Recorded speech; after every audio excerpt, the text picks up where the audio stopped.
Scott Satterfield and company landed yet another top 100 recruit in the 2023 recruiting cycle. We will discuss what he brings to the table on this episode of the show. Stay tuned. You are Locked On Louisville, your daily podcast on the Louisville Cardinals. Part of the Locked On Podcast Network, your team every day. Hey, what's going on, everyone? Welcome into another episode of the Locked On Louisville podcast. At this time, I'd like to thank LinkedIn Jobs for being the official college football recruiting sponsor across the Locked On College Network. LinkedIn is the title sponsor of today's show. Their jobs help you find the candidates you want to talk to faster. Post your jobs for free at linkedin.com/lockedoncollege. Terms and conditions apply. As always, I'm your host, Dalton Pence. I serve as a credential media member for Cardinal Sports Zone. I also do some PA announcing work for the university in various sports. I want to take this time to personally thank you for making us your first listen of the day. And just a reminder, the Locked On Louisville podcast is free on all streaming services, 5 days a week, your team every day.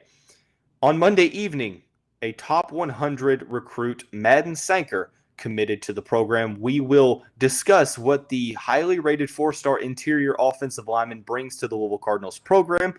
We will then discuss why this is probably going to be the best offensive recruiting class in program history. And then we will finally dive into the weekly mailbag segment in the third segment of the show. So, before we get into the commitment, I do want to take this time to kind of talk about the format of the show as it pertains to the rest of the month. Obviously, I mentioned at the end of June that the Locked On Louisville podcast was in the off season in the month of June and would carry over into the month of July, so that there would be an extended break at the beginning of the month. I wasn't necessarily sure that it was going to last 11 days, but nonetheless, we are back. You can expect that there's going to be about 12 episodes like there was last month. Covering things from position breakdowns. I know we got to get into the defensive side of things. We covered the offense in June. Defense will be in July. We'll have some special crossover podcasts, like we had the one with NC State's Locked On Wolfpack's Keaton Gibbs. We have one coming out tomorrow with Locked On Pitt's Nick Faribault, talking about the opponents on the Louisville football schedule. We'll also do some recruiting talk when that comes about, which is the highlight of today's show. Highly rated 4-star offensive lineman Madden Sanker committed to the Cardinals program on Monday evening. Obviously, I think that this pretty much confirms the notion that, or the thought possibility that this could end up being the highest rated recruiting class in program history, assuming all of these guys sign. But I will say that when it came to Madden Sanker, I wasn't necessarily sure that Louisville was going to be seriously involved in this recruitment early on. I saw a tweet last night that said it's great that Louisville got Madden Sanker, but truthfully speaking, a highly rated 4-star offensive lineman, especially from the state of Georgia, I had expected them to go to the SEC to play their football, and that was kind of the thought process that I had as well. I thought it was great that Louisville was getting involved with Madden early on in his recruitment, but I truly thought that this was going to be one of those recruitments that Louisville was going to be in the recruitment until they maybe weren't included in the top 5 or, just the overall front runner in the recruitment. But Madden Sanker throughout the recruiting process over the past year or so has been like Pierce Clarkson in the sense that he's been very interactive with the fan base on social media, especially on Twitter, and vice versa. He's shown the Cardinals program love with, I think, like Louisville socks at like various camps and stuff like that. He seemingly has good relationships with the other Louisville commits, especially Pierce Clarkson, Luke Burgess, Jordan Church, etc. Visited the program earlier on the past couple months, but was a part of the big June 17th official visit recruiting weekend. And when he announced in the end of June that he was going to make his decision on July 11th, well, it didn't seem like there was much surprise that the Cardinals would ultimately be the choice for the top 100 4-star lineman. According to 24/7 Sports and Rivals, he is ranked inside of the top 100, 93rd for 24/7 Sports, 95th for Rivals. He is the 108th best prospect in the class, according to 24/7 Sports Composite, the 4th best interior offensive lineman, and the 8th best from the state of Georgia. Chose the Cardinals program over a ton of heavyweight programs, including Miami, Auburn, Arkansas. The list goes on. Had a very, very busy month of June. Visited Arkansas in June, and then Louisville, then Miami. Also visited Michigan State, but at the end of the day, chose the Cardinals program. Before we get into what he means to this recruiting class and what he could bring to the table in terms of next season, or not next season, but the 2023 season, I want to go back and read what Chris Singletary, national recruiting expert for 24/7 Sports, said about Madden Sanker in his evaluation as he projected him a Power 5 starter. This was back in early May. He goes on to say the 6'4", 297-pound lineman with a 78-inch wingspan has a frame and build where he can trim and lean out while in turn adding mass in his upper body. He has solid definition in his lower body that will continue to get stronger as he grows and matures. Sanker has good body control and shows good agility in his movements. The flexibility that he possesses is decent and will improve over time with work and development. The power and physicalness that he plays with stands out when he makes contact with his opponent, does a good job of clearing through traffic to get to the second level to engage linebackers in the run game. Once he latches on to the defender, he has strong hands and upper body strength to sustain the block. In the pass game, his technique is above average, where he shows patience with his hand and timing of his punch. Goes on to say adequate in his capacity to redirect once the defender changes directions, and has to adjust on the move to pick him up. In terms of the bull rush, he is able to anchor down and strong enough to stalemate the pressure of his opponent.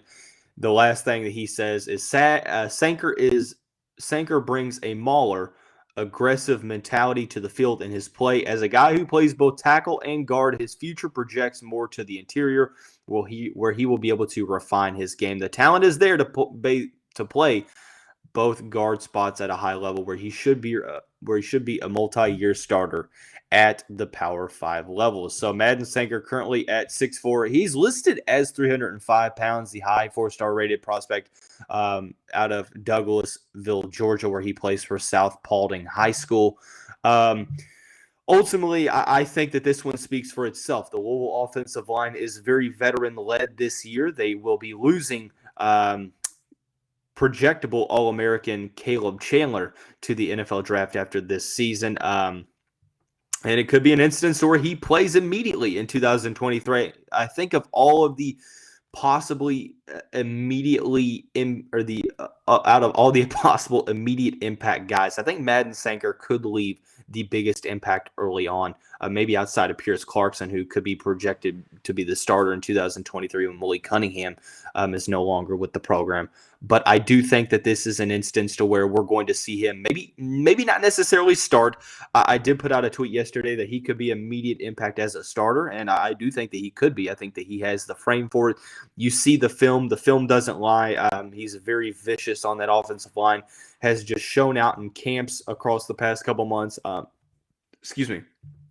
The film doesn't lie, as you know, that offseason heading into his freshman year, when the Louisville Strength and Conditioning Program, which has done a great job at transforming the student athletes' bodies, I think that it would be a very, very solid possibility that after he's in that strength and conditioning program, and with his talent, that you could definitely see him as a possible immediate impact guy that they can plug in right away, whether it's in the 2 deep, whether it's as a backup, or maybe he's a starter at left guard, or maybe he's a starter at right guard. You saw that the future projects more to the interior of the offensive line, which is okay because you need those guys. You need all across the line to be very solid to take that next step. And I think Madden Sanker is going to be the next prospect. I don't mean to put too unrealistic expectations, but I don't think it's unrealistic to talk about a top 100 offensive lineman that projects as a multiple year Power 5 starter that could play a lot of football. Louisville being a possibly day 1 or 2, probably day 2 NFL draft pick. So I think that this is a huge commitment for the Cardinals program. It allows them, to continue the momentum in terms of offensive line recruiting. They now have 3 big-time offensive line commits. We're going to talk about how the Louisville offensive recruiting class right now could very well go down as the best recruiting class in program history. We'll do that here in just a second after we talk about our friends and the title sponsor of the show, LinkedIn. As the sun comes out and small businesses are back in business, LinkedIn Jobs makes it easier to grow your team. It helps you find the people you want to interview faster and for free. I know that for me, when it came to LinkedIn, I've had pretty much the same job for the past 6 years or so, but I've had some friends that have told me, and after I've kind of referred them to LinkedIn, that it helps them to just get their name out there and meet prospective employers and stuff like that. I know for my announcing, it's done a great job of helping me meet some more people. It allows you to create a free job post in minutes on LinkedIn Jobs to reach your network and beyond to the world's largest professional network of over 810 million people. There's simple tools like screening questions. They make it easy to focus on candidates with just the right skills and experience so you can quickly prioritize who you'd like to interview and hire. LinkedIn Jobs helps you find the candidates you want to talk to faster. Did you know that every week, nearly 40 million job seekers visit LinkedIn? Post your job for free at linkedin.com/lockedoncollege. That's linkedin.com/lockedoncollege to post your job for free. Terms and conditions apply. Which NFL stars move the betting line the most? Starting July 18th, Locked On gives you the 50 most valuable players in the NFL from the odds makers at BetOnline. Available July 18th on the Locked On NFL podcast, wherever you get your shows, and also on YouTube. So transitioning over into the second segment, discussing the offensive side of the recruiting class for the Louisville 23 class, the Louisville football class of 2023. Let me make a couple things clear before I talk about the offensive side. There is already talk about this being the highest rated recruiting class in program history. It could very well be. I'm not denying that. I've gone on this podcast and said the same thing time and time again. But I want to focus this more on the offensive side because it seems like, and this is no disrespect to the defensive recruiting, it seems like right now, offensively speaking, there has never been a recruiting class that has been even able to match up. And I'm not talking about what they do in college. We're talking about strictly from a recruiting standpoint. We're not considering what they did in college. You can't say that Lamar Jackson's recruiting class was the best offensively because it had arguably the best college quarterback ever. That's not how this works. We're not talking about the results in the collegiate ranks. We're talking about strictly from a recruiting aspect.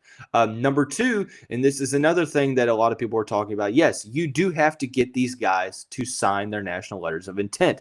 This is all a moot point if they end up decommitting, which we've already seen 2 decommits on the defensive side of the ball for various reasons. But regardless, they are decommitments. So you have to take everything with a grain of salt and call a spade, and that's the sense of you're not home free until you get these guys to sign their national letters of intent, sign their scholarship papers, and get them on campus. So ultimately, we're talking about this from a theoretical standpoint that the Louisville Cardinals are going to sign all of these players. If they don't, obviously it's a moot point. But for the sake of this podcast, let's go ahead and assume that they're going to sign all these players.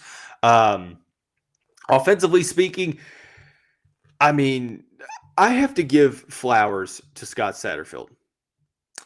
After the end of the season, I wasn't necessarily totally critical on Scott Satterfield, but there were a lot of people that were, and for the right reasons. I mean, this team should have necessarily been 9-3, had a little bit of a stumble to end the year. They got blown out to Kentucky in the Governor's Cup at home, lost in the bowl game to an Air Force team that they arguably should have beaten.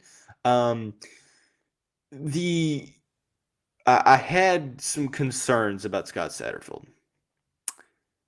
but he has risen to the occasion and answered the bell since then. What has he done? So let's go through the past couple months for Scott Satterfield quickly. Fans wanted Scott Satterfield to go out and make some changes to the defensive staff. What did he go out and do? Well, he went out and he added Wesley McGriff as a co-defense coordinator.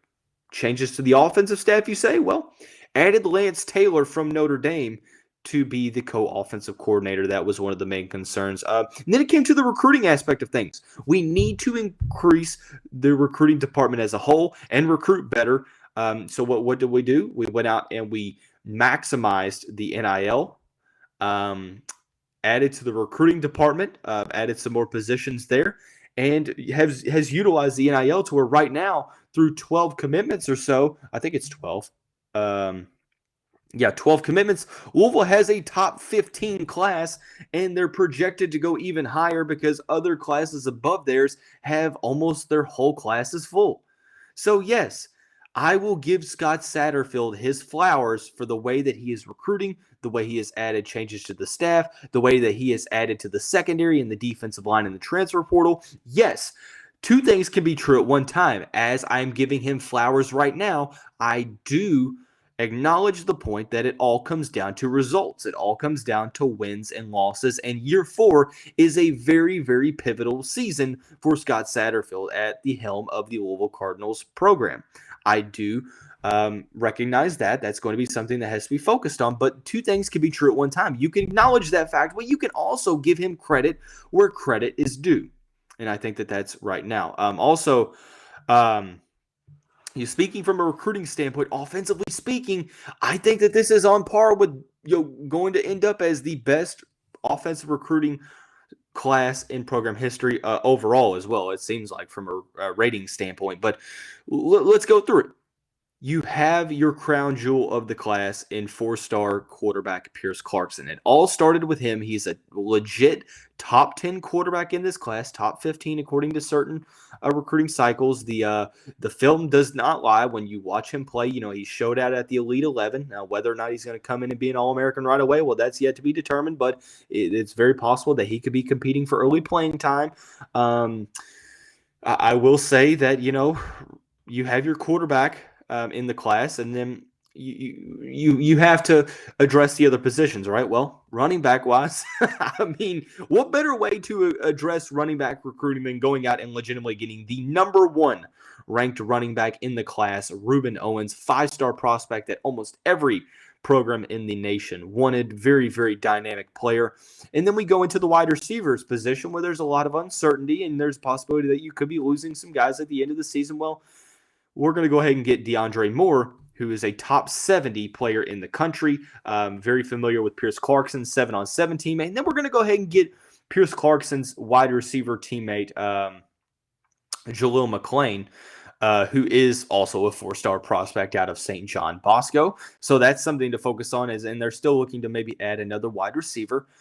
Tight end wise, you say, well, go ahead and get an athlete like Jamari Johnson, who is going to play in the Adidas All-American Bowl, who has shown the ability to be like a Marshawn Ford type standout, to where it's the instance I say all the time, he's too big for opposing cornerbacks and safeties to guard, but he's too quick to be guarded by opposing linebackers. So there is a lot of mismatches that he is able to exploit. And then the main thing coming into the month of June was, okay, there's not one offensive line guy committed. The June 17th weekend that's caught in a lot of flack on social media, and how private jets and everything don't work as an attempt to cope and as an attempt to deflect. Well, considering the guys that have recruited that have committed from that weekend, there are 4 as we speak, one of them being Ruben Owens, the other 3 being offensive linemen, Jordan Church, Luke Burgess, and Madden Sanker. You look at their recruitments. Jordan Church is a guy that is rising up rankings. He's not currently ranked on the 24/7 Sports Composite, but he received a ratings boost recently. Luke Burgess is a top 400 essentially a top 400 player, and then Madden Sanker obviously being a top 100 player. You're building your offensive line, and there's still some other guys that they're possibly looking into for the offensive line to fill out that recruiting. So a lot of fun stuff for the Louisville football recruiting cycle in the 2023 class, especially from an offensive standpoint. So right now, obviously they're going to continue to add to the offensive side of things, but you pretty much have already started to address every single position on the offense as a whole. You went out, go ahead and get a quarterback. Okay, you got Pierce Clarkson, high 4-star guy. Well, you need a running back. The number 1 running back in the country, 5-star Ruben Owens. You need to address the wide receiving committee. Top 70 guy Deandre Moore, and also 4-star wide receiver Jaleel McClain, and you're going to add more. Need a tight end. One of the best tight ends in the country, Jamari Johnson, top 500 talent. What are you going to do about the offensive line? we're going to go ahead and get essentially a high 4-star guy, one of the best interior offensive linemen in the country that could be an immediate starter. You have Luke Burgess, who could project as as one of the starting tackles in the future. And you also have Jordan Church, who's another interior offensive guy. So I'm very, very excited to see what Scott Satterfield and company. Nick Cardwell there also deserves a lot of, what's the word I'm looking for? A lot of praise, I guess you could say.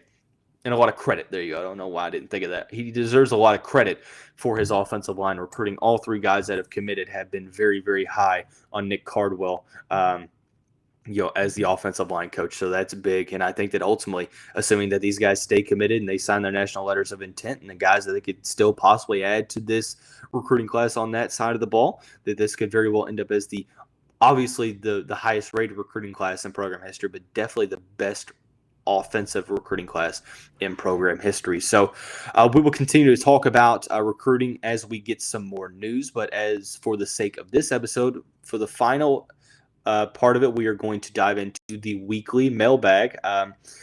We will do that here in just a second after we talk about our friends over at BetOnline. BetOnline.net is your number one source for all of your betting needs and sports info. Find all of the latest sports developments, league reviews, and news, including this year's NHL playoffs, which is in the past, but you could have found that on there, but also the Major League Baseball season. It's your continued source for all of your sporting wagering information, including live betting, esports, and scores, and BetOnline.net remains the best spot for all of your sports scores, podcasts, and news.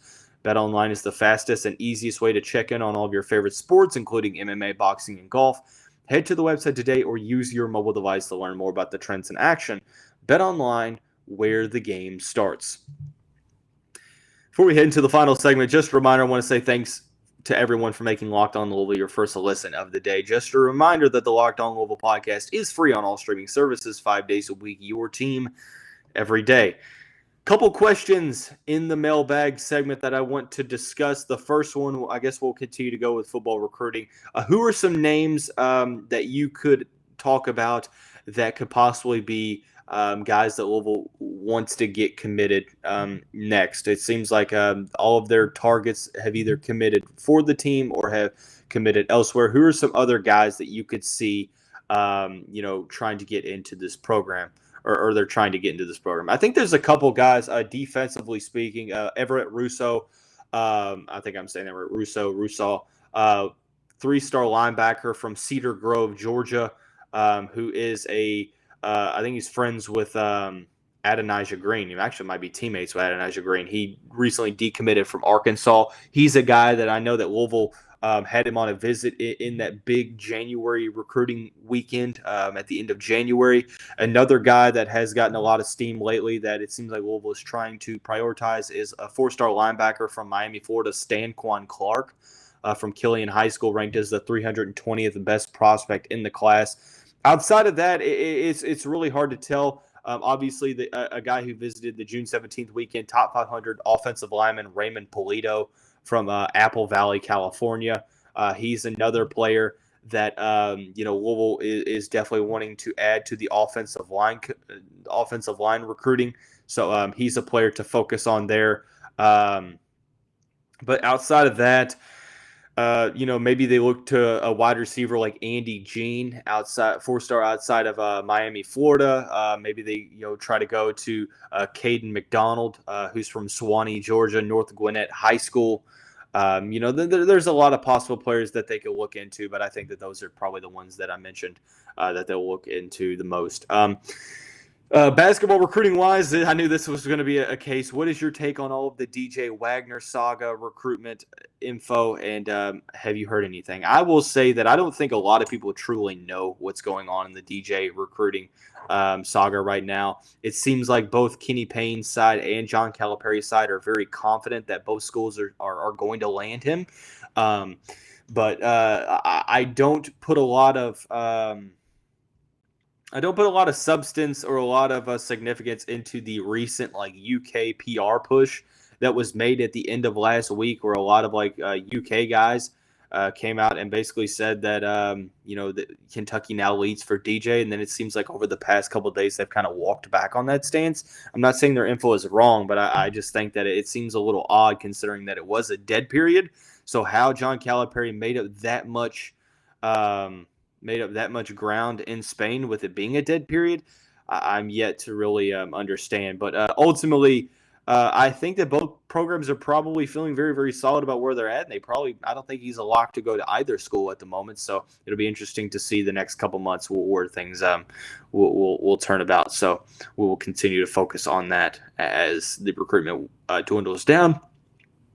And the other question is, have you heard anything about another addition to the basketball team for next season? Really, I haven't. I thought that Fabio Basili was going to be a guy that played high school or AAU ball with Mike James. I thought that he was going to be a guy that could be a possible reclassification candidate. But late July doesn't seem like it seems like the odds are that he might be staying in the 2023 class. Ultimately, at the moment, I'm the team has 9 scholarship players. I'm not necessarily sure of any other names. I really haven't heard any other names in terms of who's getting added to the team. Now, obviously, there is still the NCAA cloud, which it seems like there might be a decision coming on that here in the next month or a couple months. But as of right now, I really haven't heard much about the team for next season. So that's really all we had in the mailbag. If you have any questions that you want answered, you can deliver them to my personal DM. I accept DMs from everyone in the handle below in the graphic.